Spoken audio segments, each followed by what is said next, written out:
Doctor Jinto John, കൃത്യമായ പ്രത്യാഘാതം നേരിടേണ്ടി വരും. അത് ഈ പറയുന്ന ജോലി, ഈ പറയുന്ന ആശാ വർക്കർമാരുടെ തൊഴിൽ സുരക്ഷ എന്നതടക്കമുള്ള കാര്യങ്ങളിൽ അത് വെല്ലുവിളി ഉയർത്തപ്പെടും എന്നതു തന്നെയാണ് ഇപ്പോൾ അഡ്വക്കേറ്റ് കെ എസ് അരുൺകുമാറിന്റെ വാക്കുകളിൽ നിന്നും സർക്കാരിന്റെ ഭാഗത്തുനിന്ന് വരുന്ന ഈ പറയുന്ന ട്രെയിനിങ് പരിപാടിയും അത് സംബന്ധിച്ച നിർദ്ദേശങ്ങളും ഹാജർ നോക്കാനുള്ള തീരുമാനവും ഒക്കെ വ്യക്തമാക്കുകയും ചെയ്യുന്നത്. അതിനെ അവഗണിച്ചുകൊണ്ട്, അല്ലെങ്കിൽ അതല്ല തങ്ങളുടെ നിലനിൽപ്പിന്റെ പോരാട്ടമാണ് എന്ന നിലയ്ക്ക് മുന്നോട്ട് പോകാനാണ് ആശാ വർക്കർമാരുടെ തീരുമാനമെന്ന് നേരത്തെ ശ്രീമതി കെ പി റോസമ്മ പറയുകയും ചെയ്തു. സർക്കാരിന്റെ ഭാഗത്തു നിന്ന് കർശനമായ നടപടി ഉണ്ടാകും എന്നതു തന്നെയാണ്. അല്ല മാധു, ഇത്രയും പറഞ്ഞു തീർത്തതിന് ശേഷം അദ്ദേഹം കേരളം ഭരിക്കുന്നത് ഒരു കമ്മ്യൂണിസ്റ്റ് മാർക്സിസ്റ്റ് സർക്കാരാണെന്നും തങ്ങൾ ഇടതുപക്ഷമാണെന്നും കൂടി പറഞ്ഞിരുന്നെങ്കിൽ ആളുകൾക്ക് ഇത് കേട്ട് ചിരിക്കാമായിരുന്നു. മനസ്സിലായില്ലേ? അദ്ദേഹം പറഞ്ഞത് എന്താ? സംസ്ഥാനത്തിന് പരിഹരിക്കാൻ പറ്റുന്ന പ്രശ്നങ്ങളല്ല ഇവർ ഉന്നയിക്കുന്നതെന്നാണ്. അങ്ങനെയാണെങ്കിൽ കഴിഞ്ഞ നിയമസഭാ തെരഞ്ഞെടുപ്പിന് മുമ്പ് ഇവരെങ്ങനെയാ പ്രകടന പത്രിക പ്രകാരം 700 രൂപയെങ്കിലും ആക്കി കൊടുക്കും എന്നുള്ള രീതിയിൽ ഇവർ പ്രഖ്യാപിച്ചത്? അങ്ങനെ ഈ ആശാ വർക്കർമാരെ പറഞ്ഞു പറ്റിച്ചില്ലേ? 2014 ഈ സംസ്ഥാനത്തിന് പരിഹരിക്കാൻ പറ്റാത്ത പ്രശ്നമാണെന്ന് CPM ബോധ്യമുണ്ടെങ്കിൽ എന്തിനാണ് എളമരം കരീം അന്നത്തെ നിയമസഭയിൽ പ്രസംഗിച്ചത് ഇവരുടെ മിനിമം വേതനം 10,000 ആക്കണമെന്ന്? യാതൊരു പഠനവും നടത്താതെ ആണോ ആ പ്രഖ്യാപനവും ആവശ്യമൊക്കെ ഉന്നയിച്ചത്? ഇനി അടുത്തത്, ഇങ്ങനെ സംസ്ഥാന സർക്കാരിന് പരിഹരിക്കാവുന്ന വിഷയങ്ങളല്ലെങ്കിൽ ആന്ധ്രയും തെലങ്കാനയും അല്ലെങ്കിൽ കർണാടകയും സിക്കിമൊക്കെ ഇത്തരം വിഷയങ്ങൾ എങ്ങനെയാണ് അഡ്രസ്സ് ചെയ്യുന്നത്? ഇനി ഈ ജോലി ചെയ്യുന്ന ആളുകളെ, ആശാ വർക്കർമാരെ തൊഴിലാളികളെന്ന് അഡ്രസ്സ് ചെയ്യാൻ കേന്ദ്ര സർക്കാരാണ് ശ്രമം നടത്തേണ്ടതെന്ന് പറയുന്നു. അപ്പൊ ഈ കേരളം ഭരിക്കുന്ന പിണറായി വിജയന്റെ സർക്കാരിനും CPM എന്ന് പറഞ്ഞ പാർട്ടിയുടെ നിലപാടെന്താ? ഇവരെ തൊഴിലാളികളെന്ന് വിളിക്കാമോ? എങ്കിൽ നിങ്ങളൊന്ന് ഒരിക്കലെങ്കിലും ആശാ വർക്കർമാരെ തൊഴിലാളികളെന്ന് നെഞ്ചിൽ കൈകൊട്ടൊന്ന് വിളിക്കാമോ? അതിനുള്ള ധൈര്യവും ആർജവും നിങ്ങൾക്കുണ്ടോ? ഇനി അടുത്തത് താങ്കൾ പറഞ്ഞ ഈ പ്രശ്നത്തിന് പരിഹാരമില്ലാത്തത് കേന്ദ്രം ശ്രമിക്കാത്തത് കൊണ്ടാണെന്നാ. കേന്ദ്രം ശ്രമിച്ചിട്ടാണോ ഹരിയാനയിൽ, തെലങ്കാനയിൽ, ആന്ധ്രയിൽ, കർണാടകയിൽ അല്ലെങ്കിൽ സിക്കിമിലൊക്കെ ഇത്തരം വിഷയങ്ങളെ അഡ്രസ്സ് ചെയ്യാൻ സംസ്ഥാന സർക്കാരിന് പറ്റിയത്? അപ്പോൾ നിങ്ങൾ ഈ സംസ്ഥാനം ഭരിക്കുന്ന സർക്കാർ ഈ വിഷയത്തെ എങ്ങനെ കാണുന്നു എന്നുള്ളതാണ് പ്രശ്നം. നിങ്ങൾ സർക്കുലർ ഇറക്കി ഭീഷണിപ്പെടുത്തുന്നു. സമരം ചെയ്യുന്നവർ പെരുമഴയത്ത് നിൽക്കുമ്പോൾ അവർ മഴ നനയാതെ വലിച്ചു കെട്ടിയ ടാർപോളിൻ ഷീറ്റ് വലിച്ച് കീറിക്കളയുന്നു, അവരെ ആക്ഷേപിക്കുന്നു. എത്ര കാര്യങ്ങൾ നമ്മൾ കണ്ടു. അതിന് സമാനമാണ് ഈ ട്രെയിനിങ്. നിങ്ങൾ പറഞ്ഞത് ഇന്ന് 16-ാം തീയതിയാണ് നമ്മൾ ചർച്ച ചെയ്യുന്നത്.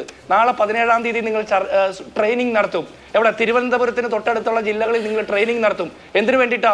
മാർച്ച് 31 ഈ സാമ്പത്തിക വർഷം തീരുന്നതിന് മുമ്പ് എല്ലാ കാര്യങ്ങളും കൃത്യമായിട്ട് നടപ്പാക്കാൻ വേണ്ടിയിട്ടേ. അരുൺകുമാർ ഈ സാമാന്യ ബോധമില്ലാത്ത ആളുകളാണ്. കേരളത്തിലെ മുഴുവൻ മനുഷ്യരൊന്ന് തെറ്റിദ്ധരിക്കേണ്ട. മാർച്ച് 31 ഈ പറഞ്ഞ സ്കീം പ്രകാരമുള്ള മുഴുവൻ കാര്യങ്ങളും പണികൾ മുഴുവൻ തീർക്കാൻ വേണ്ടിയിട്ട് മാർച്ച് 17-ാം തീയതി നിങ്ങൾ ട്രെയിനിങ് നടത്തുന്നു. ഈ ട്രെയിനിങ് കഴിഞ്ഞ ആശാ വർക്കർമാർ പിന്നെ 14 ദിവസം കൊണ്ട് മുഴുവൻ പണികളും തീർക്കണം എന്ന് പറഞ്ഞാൽ നിങ്ങൾ എന്ത് ബോധ്യത്തിന്റെ അടിസ്ഥാനത്തിൽ ഇങ്ങനെയൊക്കെ പറയുന്നത്? നിങ്ങൾ ഈ സമരം പൊളിക്കാൻ വേണ്ടിയിട്ട് ശ്രമിക്കുന്നതാണ്. അങ്ങനെ ധൈര്യപൂർവ്വം പറയാൻ പാടില്ലേ? ഞങ്ങളുടെ സർക്കാരിനെതിരെ സമരം ചെയ്യുന്നു, ഞങ്ങൾ അത് പൊളിക്കാൻ വേണ്ടി ശ്രമിക്കും. തൊട്ടടുത്ത വാചകത്തിൽ അരുൺകുമാർ അത് പറയുന്നുമുണ്ട്. എങ്ങനെയാ സമരക്കാർ നമ്മുടെ ചർച്ചയിൽ പറഞ്ഞതും ഇത് പരിഗണിക്കാനോ പരിഹരിക്കാനോ സർക്കാരിന് കഴിയില്ല എന്നുള്ളതാണ്. സംസ്ഥാന സർക്കാരിന് ചെയ്യാൻ കഴിയുന്നതിന്റെ പരമാവധി എന്ന നിലയ്ക്ക് അത് ചെയ്തിരിക്കുന്നു എന്നുള്ളതാണ് പറയുന്നത്. ഇപ്പൊ 2023 1000 രൂപ, അതിന് തൊട്ട് വർഷം മുമ്പ് 1000 രൂപ എന്ന ഗണത്തിൽ ഇതിപ്പോ 1000 രൂപയിൽ നിന്ന് 7000 രൂപയിലേക്ക് ഒരു സർക്കാർ ഈ വിഹിതം വർദ്ധിപ്പിച്ചിരിക്കുന്നു. അതിന് മുകളിലേക്ക് കൊണ്ടുപോകാൻ സാമ്പത്തിക ശേഷി അനുവദിക്കുന്നില്ല എന്നതടക്കമുള്ള കാര്യങ്ങളാണ് പറയുന്നത്. ഇപ്പൊ നമുക്ക് അറിയാവുന്നതാണ് വിമർശനം ഈ ആശാവർക്കർമാരുടെ ഓണറേറിയവുമായി ബന്ധപ്പെട്ട് നമുക്കുണ്ട്. ക്ഷേമ പെൻഷനുമായി ബന്ധപ്പെട്ട് അത് വർദ്ധിപ്പിക്കാത്തതിൽ വിമർശനമുണ്ട്. പക്ഷേ കഴിയില്ല, സാമ്പത്തിക സ്ഥിതി അനുവദിക്കില്ല എന്നൊരു കാര്യമാണ് സർക്കാർ വ്യക്തമാക്കുന്നത്. എങ്കിലോ മാധു, എനിക്ക് അതിലൊരു കാര്യം കൂടി കൂട്ടിച്ചേർത്തിട്ട് മാധു ഇപ്പൊ ചോദിച്ച ചോദ്യത്തിലേക്ക് വരാം. അരുൺകുമാർ പറഞ്ഞത് എന്താ? സമരം ചെയ്യുന്ന ആളുകൾ എന്തിനെ നേരിടാൻ തയ്യാറാകണം. അങ്ങനെയാണ് സമരത്തിന്റെ തീച്ചൂളയിലൂടെ ശക്തി പ്രാപിച്ച് പുറത്തേക്ക് വരുന്നത്, സമരം വിജയിക്കുന്നതെന്ന്. തീർച്ചയായിട്ടും ശരിയാണ്. അപ്പോൾ സംസ്ഥാനത്തെ സർക്കാർ ഈ സമരക്കാർക്കുള്ള ട്രെയിനിങ്ങാണ് കൊടുക്കുന്നത്. എങ്ങനെ സമരം ചെയ്ത് വിജയിക്കണം, ഏത് വൈതരണികളെയും സംസ്ഥാന സർക്കാർ ഏർപ്പെടുത്തിയാലും അതിനെ തരണം ചെയ്ത് വിജയിക്കാനുള്ള ട്രെയിനിങ്ങിന്റെ ഭാഗമാണ് നാളത്തെ ട്രെയിനിങ്. അങ്ങനെ നമ്മൾ കണ്ടാൽ മതി. അങ്ങനെയാണല്ലോ നിങ്ങൾ പറഞ്ഞത് ഞങ്ങൾ മനസ്സിലാക്കേണ്ടത്. ഇനി താങ്കൾ പറഞ്ഞ മാധു ചോദിച്ചെന്താ 1000 നിന്ന് 7000 രൂപയാക്കി. അതിന്റെ അർത്ഥം എന്താ? അപ്പോ സംസ്ഥാന സർക്കാരിന് കൂട്ടാൻ പറ്റുന്നതാണ് ഇവരുടെ വേതനം. അതല്ലേ അതിന്റെ അർത്ഥം? സംസ്ഥാന സർക്കാരിന് കൂട്ടാൻ പറ്റുന്നതാണ്. ഇവർ ഇപ്പോഴും പറയുന്നത് അങ്ങനെ സംസ്ഥാന സർക്കാരിന് കൂട്ടാൻ പറ്റാത്തതാണെന്നാ. അങ്ങനെ 1000 നിന്ന് 7000 ആക്കാൻ പാടില്ലായിരുന്നു. ഇനി രണ്ടാമത്തത്, സാമ്പത്തിക പ്രതിസന്ധി മൂലമാണ് കൂട്ടാൻ പറ്റാത്തത്. അതിനോട് നമുക്ക് വേറെ രീതിയിൽ ചർച്ച ചെയ്യാം. സാമ്പത്തിക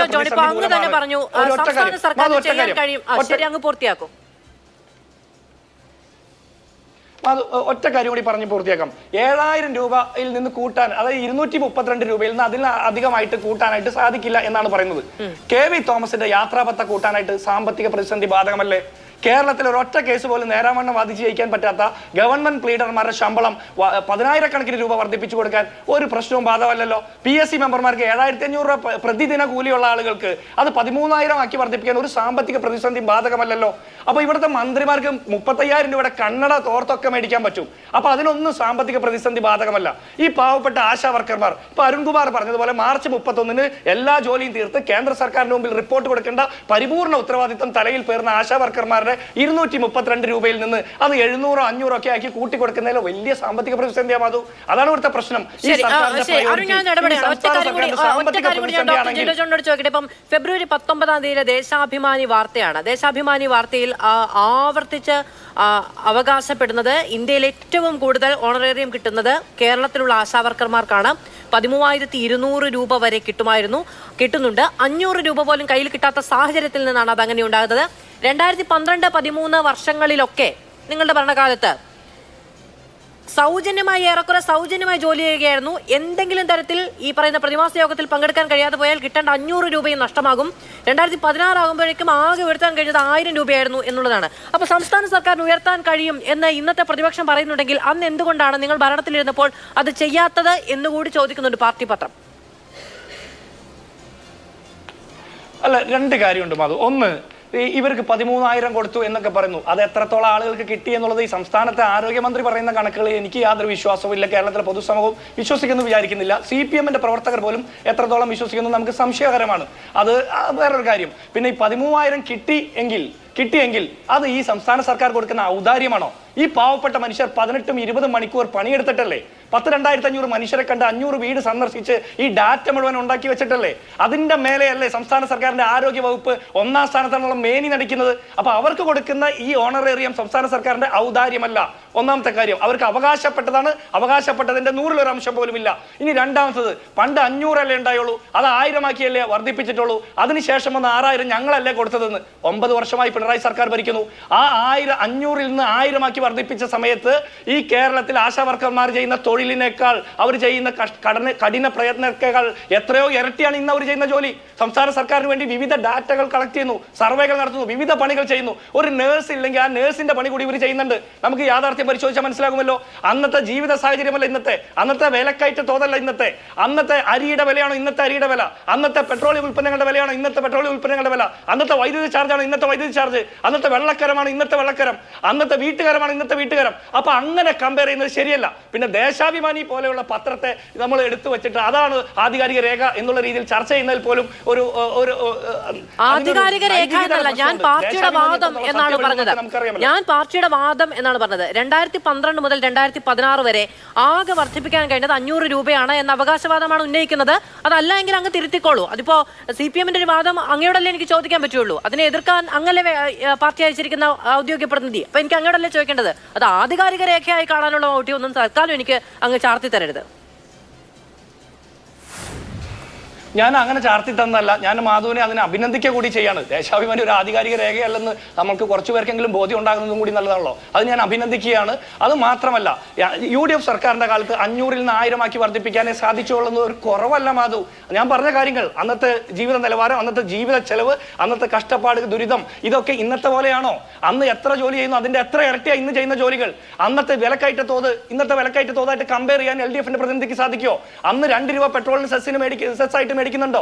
ഇന്ന് പുറത്തിറങ്ങിയാൽ മനുഷ്യനൊന്ന് 4 വർഷം കൊണ്ട് 500 രൂപ, 8 വർഷം കൊണ്ട് 6,000 രൂപ എന്ന് പറയുന്ന കണക്ക് അങ്ങനെ അങ്ങ് താരതമ്യം ചെയ്ത് തള്ളിക്കളയാൻ കഴിയുന്ന ഒന്നല്ല കേട്ടോ.